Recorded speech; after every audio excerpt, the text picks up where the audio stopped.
Hey, so here's part 2 at 3:13 p.m. The last one started at 11:11, and that was, see, there's no such thing as coincidences.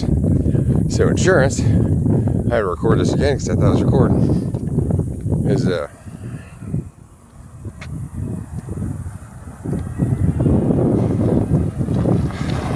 has to balance all this stuff as a huge slush fund because, well, every physical body is a liability and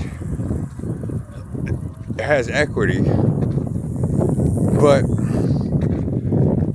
if you're in good health, then it's more likely you're going to be more careless and reckless because you don't know any better. Your body and your mind ain't learned your fucking limitations.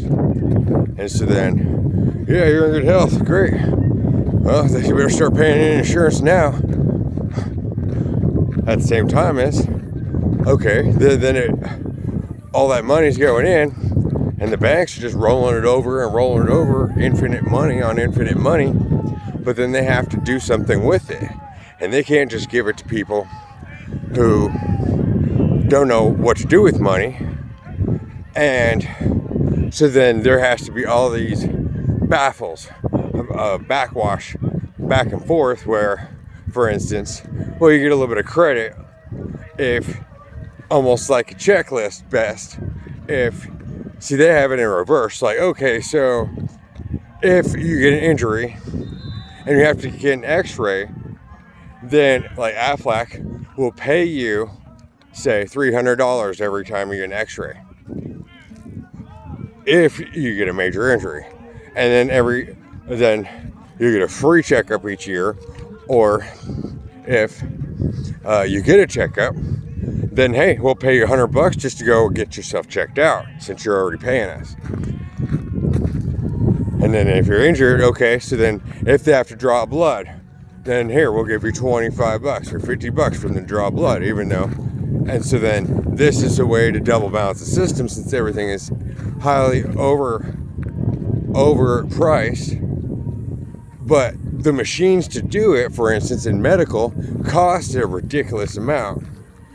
And then, okay, you got these machines, but then they're useless, and all that money's wasted on a business that's supported by the system, but it's really not, it isn't the system, because so then unless you have a whole bunch of sick people that need that, then there's no use in having machines, so then that's a huge wasted expense. It's a liability just to have it around, unless people are going to use it, it's going to bring in cash. And so insurance, or for instance like cars, well, once you get it off the lot, well, so then the car is both is a form of an asset as an equity, as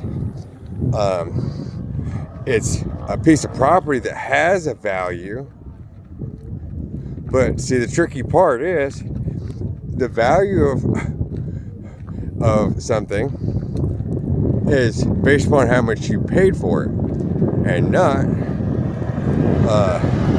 its true value. So if you got a deal on a car and it's worth $5,000 more than that, it's only an asset based upon exactly what you paid for it.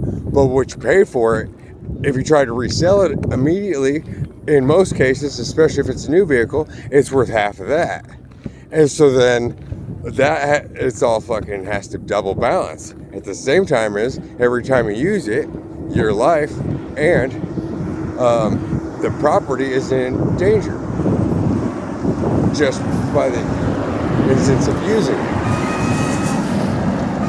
Which is why it doesn't make sense to pay cash for a car, and why it does make sure to have insurance on it, and good insurance to cover it. But then you have to figure in all these different factors. And so, you know, it almost makes sense, you know, to get a cheap ass car, and then because a $100 car is worth the same as $1 million car. They'll get you to point A to point B, and a more expensive car is going to cost a lot more just to do anything. And so it has to justify itself. In the $100 car, well, You know, even if you get full coverage on it, they ain't gonna pay you shit if it gets wrecked. I mean, unless that insurance, and so then you have to have insurance on your body more than that car. And then the liability, is dirt cheap, maybe $50 a month or less. But that's just to make sure, well, if anything goes wrong, like you get in an accident, it's not your fault or whatever, we'll just fix it. And so then the system has a really tricky time trying to figure all this stuff out between what a liability is and what equity is, when everything has a value, but determining that value is odd. When as soon as whatever you have that's brand new is deteriorating immediately, and because it's had an owner, well, it can't be taken at the same rate once it's been used, because there's no way to determine if it's exactly the same, and if it's had one owner, even if it just hands it straight across. But human life is a totally different story. When the more experience somebody has, well, in a lot of cases, that means that they've done a lot more things, and they have all this stuff on their resume, but none of that stuff technically worked out, but all of it worked out. And also the parts of experience where it's off the books, like what you learn in spiritual growth, which a lot of times has to do through trauma. And so then that trauma is worth a lot of fucking money if it's worth anything, and you could teach others, or you can produce anything out of it. And so then, but then anybody else would hold that against you. And the same with the jobs. If you've had all these jobs, so you work 50 jobs in all these different sectors, but then regardless of what anybody says in your references, then you have all this ability, and they want somebody that only did the one thing, or is geared up to do that one thing, and once they got you trapped in a can, and then they can calculate their books, and then you're stuck doing, you're like a coffee mug on the table. What a coffee mug is worth. What a coffee mug's worth. It doesn't matter how fancy it is or how much it costs. It can only hold so much coffee or any other liquid. But to have all this extra experience, nobody wants you, or they come up with excuses of that this one has no value. And when those people have absolute higher value and marketability and usability to run an entire company and to take care of any kind of different person in any sort of way and answer any kind of question anywhere. And nobody wants that person unless that person can be the president, can be the CEO, can own everybody without owning anybody. But then how do you get everybody to come to you from anywhere for the answer when everybody's stuck in a sector and can only, if you need a tax question, well, then you go to a tax person. But then you got to pay that tax person. And since it's a special question to a special answer to a dedicated sector, then you're gonna pay for it. Just like anybody could do their own fucking taxes. Like my mom went to business and stuff, but then every time she gets her tax man, she's like, well, I'm gonna get back, I don't know, let's say $5,000. So she'll go pay somebody $1,000 to get it, rather than to use their own knowledge to do it, or to try to do it. And so then there's a cost of convenience. It's extremely expensive. But then the system already had it, and then they just keep it. But then you had to pay the bank in the middle of the bank for the bank when it was all your money anyway. But they needed to have that hold on you because everything's got a double balance, a balance that nothing can really balance unless it can be quantified. And how can you quantify a great person that can lead and do anything anywhere, and that others will respect no matter what the circumstances, and that if and to be the boss as the CEO, and have marketing, the top marketing guy. You have the top accountant. You can have the top salespeople person. You could have the top PR. You have the top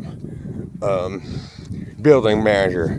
You have the top R&D guy all sitting at your table, and then they need to be, they're all the top of their field, but they need you to have a fucking job in order to run all the other people that are under them so that the entire machine can move. Otherwise, everybody's just cutting each other's heads and nobody can focus the family. And so this ultimately comes down to the structure of the United States, or any family, or any corporation anywhere. And that's the tricky part, is the insurances and the assurances. When all those that look all good are, and those that are the best sneaky ones, or that don't have any special experience and any marks against them, or have always just walked the straight and narrow, then those ones are the most suspect of all people. Because, well, so the dumb ones, then you'd be like, oh yeah, well, see, I can see that person does something stupid, but this person doesn't. Yeah, but the ones, see, the serial killers, they got away with thousands of murders. And everybody say, oh yeah, he was the nicest guy. Everybody liked him. And the ones that everything's on the up and up and it's all been great, well, then they're trained like a monkey at the same time as they don't have any flexibility in who they are or what they can do. And so then they're really not in charge of themselves or anyone else. And as soon as there's a change in the wind or in the tide, then the whole fucking ship goes down and everybody goes with them. And then it pulls down everyone around if all the boats are tied together. And so what people think it is, obviously don't know. And so, and spirit works in the shadow while shifting everyone around. You can call that the subconscious, you can call that a lot of things, mind and such. And so then it takes a very specially qualified person that has all their guts hanging out and has already walked through all that and has proven how stable and sturdy they are in all situations, and came from nothing and had to restart 100 times, and has raised kids but has no kids, and has had marriages but is not married, and somebody that has been a leader since the beginning, but nobody will follow him, and anybody that will follow him will pull him down. And then anybody who can stand on his head will just stay there and use everyone else to do it in order so that they can pretend that they're leading. And so there's a basic structure of the greater issues of mankind as a human race. And to give a little insight to everyone today, just from one equation in accounting in 1 or 2 pages. And most people can read a whole book. I can't tell you that much about anybody or anything, but they'll be like, hey, look, I can show you this program. Look, it could do this. Look, I got this tool. Look, it could do this. Okay. Then what else? Well, I don't have that tool. Well, I don't have that problem. Well, okay, you showed me, so now I know how. Show what I need you for. Peace.